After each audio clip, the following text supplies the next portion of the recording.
നമസ്കാരം സാർ. ബഷീറേ,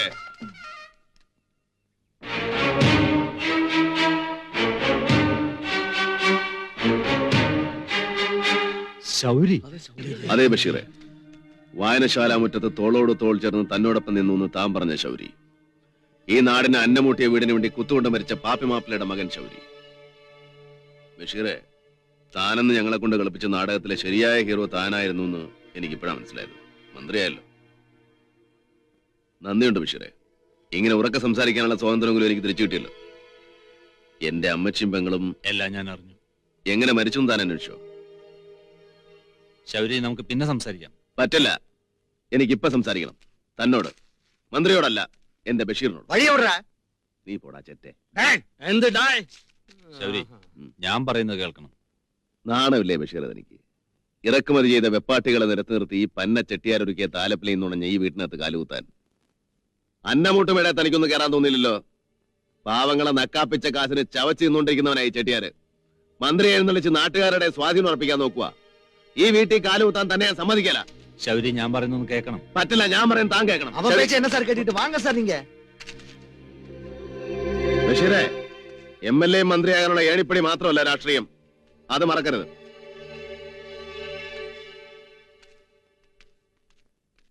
പാർട്ടിക്ക് വളരെ വേണ്ടപ്പെട്ടവനാ ശൗരി പൊന്നിച്ചെട്ടി.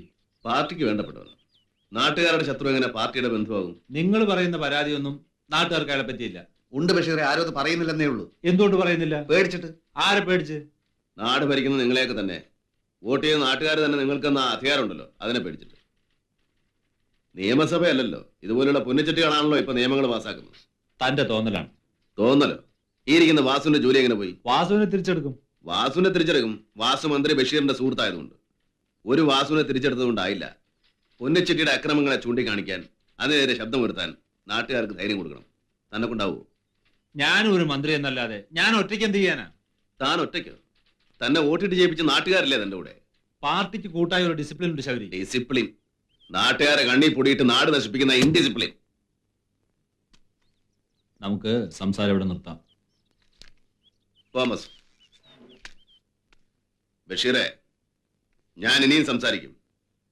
തന്റെ മന്ത്രിമന്ദിരത്തിന്റെ വാതിക്കലോ സെക്രട്ടേറിയറ്റ് പഠിക്കലോ അല്ല, ഞങ്ങളുടെ ആയിരപ്പുറ പാടത്ത്. ഭരിക്കാൻ വേണ്ടി താനും അവിടെ വന്നൊരു നാടകം കളിച്ചാണല്ലോ.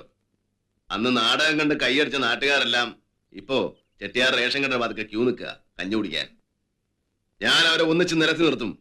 ആ പീറ ചെട്ടിയാർക്കെതിരെയല്ല, ഇത്തരം കീടങ്ങളെ നാട്ടുകാരുടെ ചോരയൂട്ടി വളർത്തുന്ന അന്യായത്തിനെതിരെ. അത് രാഷ്ട്രീയമാണെങ്കിൽ താൻ ഉൾപ്പെടുന്ന രാഷ്ട്രീയത്തിനെതിരെ. രാഷ്ട്രീയത്തിലൊരു തെറ്റുമില്ല ശൗരി.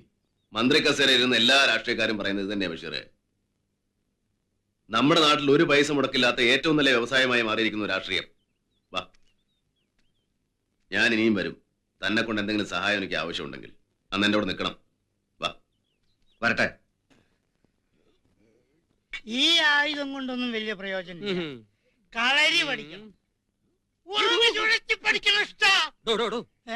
പഠിക്കാൻ ആഗ്രഹമില്ലാഞ്ഞിട്ടല്ല, പക്ഷെ എന്റെ അച്ഛൻ ഉറുമികളെ വീട്ടിൽ കയറ്റുന്ന ഇഷ്ടമല്ല. എന്റെ അമ്മച്ചിക്ക് ഉറുമി ഭയങ്കര ഇഷ്ടമാണ്. അതുകൊണ്ടല്ലേ എനിക്ക് ഉറുമീസ് എന്ന് പേരിട്ടത്. നിന്റെ അമ്മച്ചിയുടെ ആയുധം പാരയായിരുന്ന നിനക്ക് പാരീസ് എന്ന് പേരിട്ടല്ലേ? എന്താ സംശയം? തീറ്റി അതെ, ഇതുപോലെ ഓരോന്നിനെ കാലത്തും വൈകുന്നേരവും പുഴുങ്ങി കൊടുക്കും. പുഴുങ്ങാത്തൊന്നിനെ എനിക്ക് കിട്ടുന്നു. അതൊക്കെ ചെട്ടിയാരുടെ അയ്യ ഇപ്പൊ വരുവാറ്. ഇപ്പത്താ മാലേഷ് മുടിഞ്ഞത്.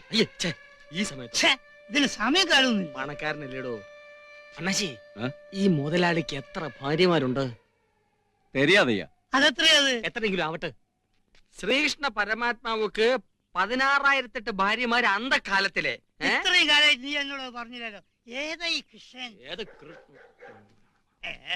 என்ன போலீஸ்? നമസ്കാരം മുതലാളി. காலையிலே என்ன கேஸ்? ഒരു ചിന്ന കേസ്. இங்க எல்லாமே பெரிய கேஸ் தான். എന്നാ പലിശയും കൂട്ടി പെരിയ കാണും മുതലാളി. നമ്മുടെ ശൗര്യയുടെ. சௌரியா? ചൗരിയല്ല, ശൗരി. നിങ്ങക്ക് അറിയില്ലേ? ഓ, നിങ്ങക്ക് തെരിയല്ലേ? അന്തക്ക് ഇங்க வந்து മന്ത്രി വന്ന അന്ത ദിവസം ഇവിടെ ബഹളം ഉണ്ടാക്കിയേ. ആ ഉയലുള്ള അവന്റെ പെങ്ങള് വീട് പണയം വെച്ച് മുതലാളിയുടെ കയ്യിൽ നിന്ന് കുറച്ച് കാശ് മേടിച്ചിരുന്നു. അവരമ്മയും പെങ്ങളും ചത്തുപോയി. ரொம்ப കഷ്ടമായി പോச்சு. അതിന് കഷ്ടാ ശൗര്യയുടെ അവസ്ഥ. വീട് തിരിച്ച് ശൗരിക്ക് വേണം. മുതലും പലിശ എത്രയാശ പറഞ്ഞാ ആ തുക ഇവിടെ എത്തിക്കാം. അവനെ വர சொல்லு പാപ്പം. ഇനിയിപ്പോ ആനപ്പാപ്പാനെയും കൊണ്ടുവരണം. മുതലാളിയോടല്ല, ആനപ്പാപ്പാനല്ല, പാപ്പോ എന്ന് പറഞ്ഞാൽ കാണാമെന്ന അർത്ഥം. കണ്ടോ, ഈ തമിഴ് ഭാഷയ്ക്ക് മാത്രം ഒരു പ്രത്യേകതയുണ്ട്. ആ, അത് നല്ലവണ്ണം പഠിച്ചാലേ മനസ്സിലാവൂ. ഇപ്പൊ മനസ്സിലായോ? ഇപ്പം മനസ്സിലായി. മനസ്സിലായില്ലേ?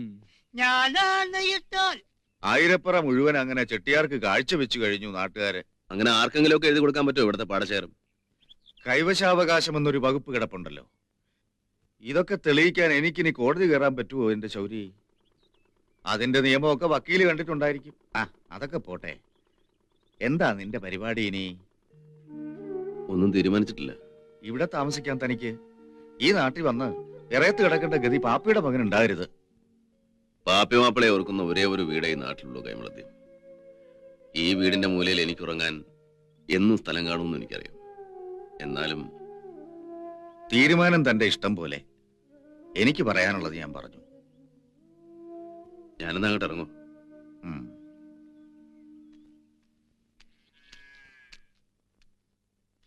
ശൗരി, ഇവിടെ താമസിച്ചൂടെ?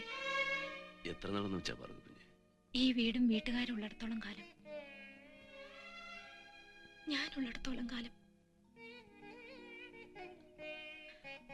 ഇത്രയൊക്കെ പറയാനേ എനിക്ക് പറ്റും. മനസ്സിലായി. ആഗ്രഹമില്ലാഞ്ഞിട്ടല്ല, അതൊക്കെ നടക്കുമോ പറഞ്ഞു കുഞ്ഞെ? നടക്കും, അതേ നടക്കും.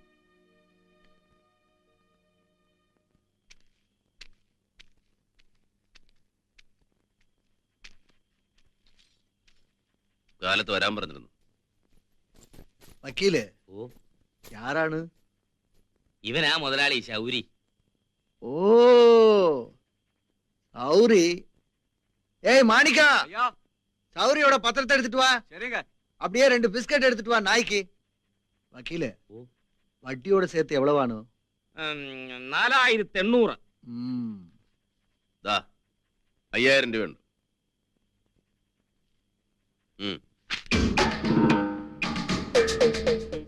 ഇത് നേരത്തെ തോന്നിയിരുന്നെങ്കിൽ ആ പാവങ്ങള് ചാവത്തില്ലായിരുന്നു.